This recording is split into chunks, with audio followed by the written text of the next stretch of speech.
Драги сънародници, крайно време е да обясня какво е патриотизъм. В цялата си святост той е любов.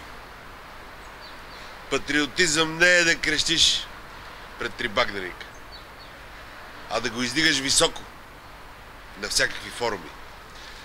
Само човек, който го е изпитвал, разбира това и разбира какво е любов към родината. Патриотизъм не е непрестанно да цитираш миналото и историята ни, а да гледаш в бъдещето и да се опитваш да бъдеш част от тази история. И то в нейната успешна част. Не е да разединяваш, а да обединяваш хората, ценностите, идеите. Да отричаш правото на някой да е патриот не е патриотизъм.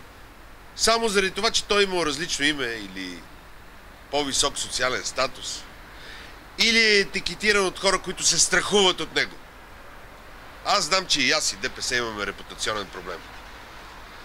Но това да се заставате срещу нас не е патриотизъм. Разберете едно. Аз и ДПС имаме наистина този репутационен проблем, който идва от времето.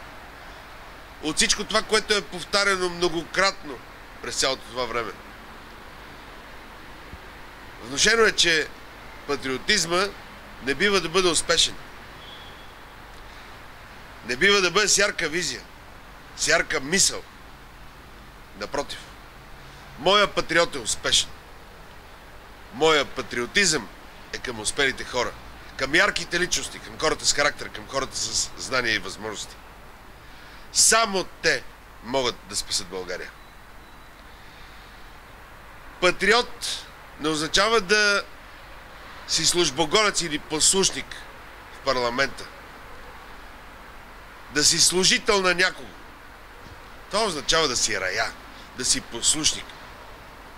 Защото само един селяк може да иска да бъде обграден от хора послушни и рая.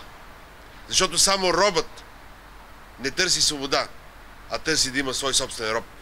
Така и селяка иска да има само селяни, които да го слушат. Затова аз ще бъда пример за другите, че трябва да има силни личности, които да са готови да се опълчат срещу стереотипите. Аз и ДПС ще покажем, че има нужда от хора с успех, които да не се притесняват от проблемите, а да знаят как да ги преодоляват. Пожелавам ви приятен ден!